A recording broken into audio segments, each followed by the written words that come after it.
When you think of a typical process for an illustration, it's like a collection of building blocks that make up that entire illustration. There's a practical way the methods in this video can be applied to any workflow, but I need to explain my process first, because this isn't about just my process. This is about designing your workflow that works for you and how to do that. I haven't done characters in a while, and as I was thinking why this is, I realized that I just didn't like my process for making them. But this isn't a channel about complaining creative problems, this is about solutions. So I decided to break apart my own workflow and experiment with different ways to do lines and line art, and at the same time see if shuffling these pieces around would make a difference to how I feel about the work itself. It has to be mentioned here that doing art for YouTube or social media, it's not the perfect place to experiment and learn to do new things. So I promised myself that I would keep my options open for whatever crazy ideas might come to me through this process. The biggest change was the sketch itself. This is not the sketch. This is the sketch. I remembered one super fun life drawing class that I did with oils in art school. For some reason, it was so much more natural to me to sketch with paint than with lines, so I decided to try that, but now in digital form. For me, this was just a much faster way to try different ideas really quickly, and I didn't commit to the composition or the pose of the character before I had gone through different options. I'm very slow at drawing, so this is an alternative I'm definitely going to experiment more with. Out of all the experiments that I'm going to do in this video, this is the one that I'm definitely going to research more and find a way to fit it into my workflow in these sort of illustrations. After I was done with this silhouette, I used Find Edges filter in Photoshop. It turns any silhouettes or pools of color into lines. This is what I started to draw on. I'm using an A3 paper, somebody was asking about that in the comments when I'm drawing, and that is because it's really tricky for my shaky hands to do tiny little details in small scale, and having a bit more of that extra room, it just makes those tiny jitters of my hand less distracting for the final drawing. One area where this still caused a lot of trouble for me was this girl's face. I ended up redrawing parts of it digitally because I wanted her eyes to be open in the final version. I mean, she's already kind of doing distracted driving, I guess, here because she's texting at the same time. I guess I thought that at least she should keep her eyes open to see what she's writing on that phone. Usually in my drawings I do a second round of line art, and this is just to redraw lines that I want to appear thicker, and it's usually around objects or silhouettes of different elements. But this time, instead of doing that, I duplicated the layer that had the lines on it, and on this duplication I added a small Gaussian blur, and that thickened the lines. And then I used a layer mask, and then I just painted into visibility those areas where I wanted the lines to appear thicker. I don't know why I haven't done this before, because honestly it saves so much time. I still ended up fine-tuning some corners with digital pencil, but honestly in like 80% of cases, just this semi-automated method, it was enough, and I honestly can't tell the difference. When drawing on paper, I think it leaves this really nice gritty texture to the lines that I really like. Usually I tend to push back the line art in my illustrations, but this time I did the exact opposite. I added a lot less shading than I normally do. The contrast was just not as stark, and even the deepest shadows are quite light. This is also because I drew this in a bit different way. The idea to draw the lines this way came from really old C maps, where they have those really small, ornate mini pictures to them that make those maps look really decorative. I don't know why old maps were made that pretty and why they aren't anymore, but they had this line technique that I found interesting, and I wanted to bring that into the lines that suggest form. It's almost like shading, but half like suggested lines. What you don't see in this video is that this way of doing these sort of like mini shading areas wasn't in any way easy for me, and I tried adding lines, for example, for the entire background too. I tried it several times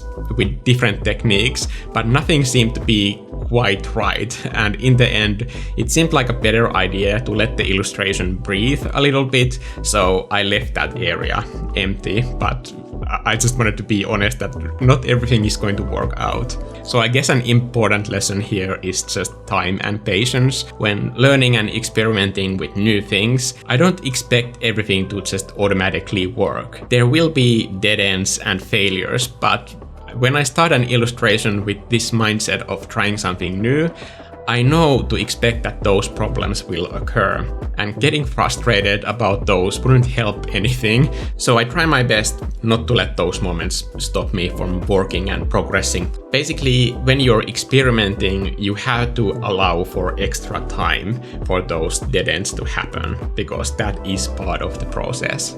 I feel like I should say a few words about this witch. For whatever reason, I didn't want this to look like some kind of a high fantasy piece, even though she's literally flying on a broom.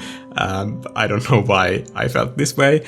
I thought that maybe she's texting her friends some kind of an excuse why she's been away and telling them that she can't make it to some party because she's in this location far away. Her friends probably don't know that she's also a witch. I designed her outfit so that it looks partly like a school outfit, but it also has a bit of like militaristic uniform look to it. This hints to me that this magic school that she's also attending maybe has a dangerous aspect to it, and that's why she's not telling her friends that she has this whole other life that they don't know about. Shoes aren't always part of the school's dress code, so I wanted to give her something that would work in both settings.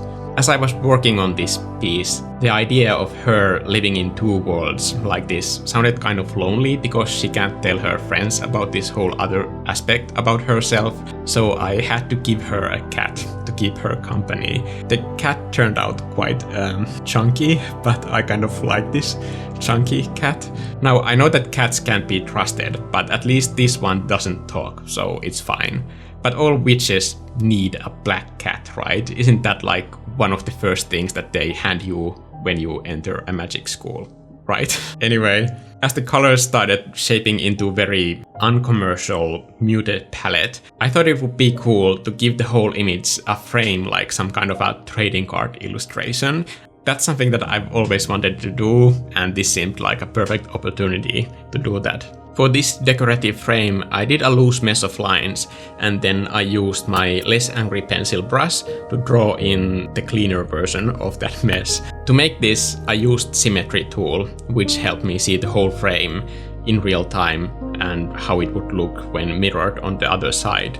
I have done these sort of elements in the past by just drawing half of it by hand traditionally and then adding horizontally flipped copy to the piece on the other side.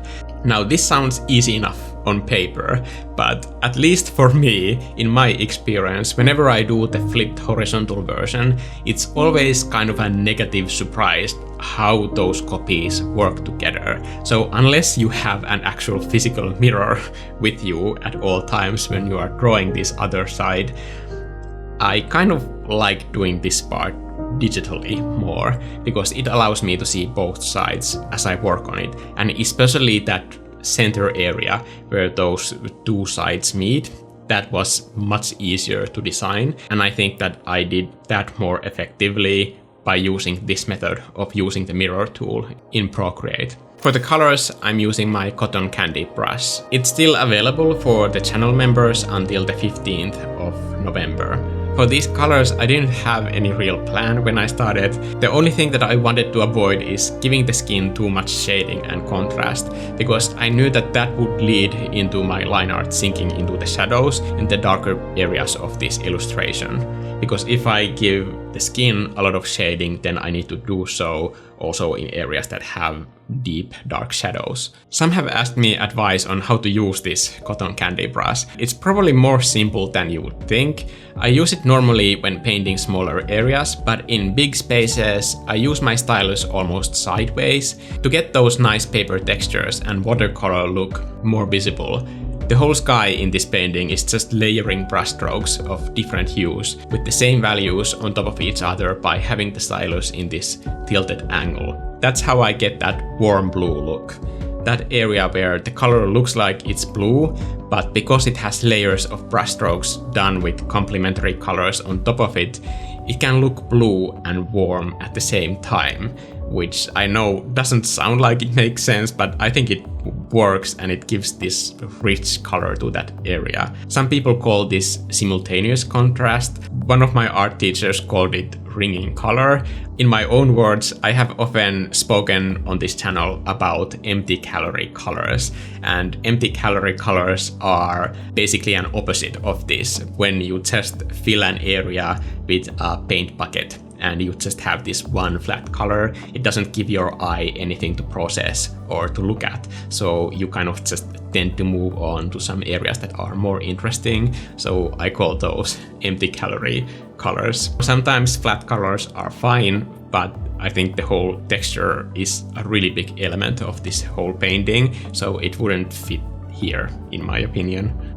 Lines drawn with the stylus can easily look a bit out of place when combined with traditional pencil line art, but I've recently used this one trick where I color select a very limited range of values from just an empty piece of paper, and then I use that as a grainy selection to break apart my digital lines. For this to work, I kept the digital lines and traditional lines on different layers and did this editing trick in Photoshop in the final editing phase. Sadly, Procreate doesn't have select by color yet. I really hope that they put this in someday, even if it's more of an editing and not a painting tool. Both of these line art layers are in normal blend mode. I don't like to use multiply blend mode for line art because it can be quite limiting. With normal blend mode, you can color the lines whatever you want, and I use this around some softer elements to give them less contrast.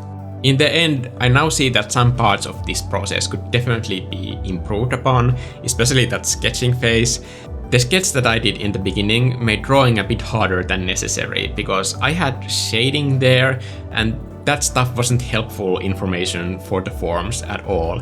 But if I had not tried this, I would have no way of knowing how to improve this part of the process. Now obviously I can't recommend techniques to anyone else that I'm just now discovering myself, because that would be pretty irresponsible. I can, however, highly recommend using this way of improving your process. And here comes the actionable part of this video. Remember those building blocks that I mentioned in the beginning? Every phase of your normal workflow is one of those building blocks. But it's important to remember that every step of almost any workflow is not set in stone. It can be replaced by almost endless amount of options. So those building blocks can be changed to other building blocks like I have done throughout this entire process. This is also exactly how I discovered that workflow for architecture that I showed in this video. I didn't just randomly stumble upon that sequence of methods. I replaced every single part of that process until I felt completely comfortable with the process, so that it feels not only efficient for me to get to that end result, but more importantly, I found a combination of elements that I actually like to work on. When I said in that video that I have done that process hundreds of times, I wasn't kidding. I just love going through those steps so much that it just doesn't get boring ever for me. And this is why it's so important to examine your workflow and see if there are alternatives to it that can make it feel more fun and enjoyable or efficient for you. About this witch, I hope that she decides to go to that party. It's good to have friends even when they don't fully know you. I'm Mikko, and I hope you go out and explore different ways of drawing to find a way that feels fun for you, because that way I'm sure we'll see even more of your art. I'll see you guys in the next video, especially if you press all of those buttons. Or don't, I'm not here to tell you what to do. Bye!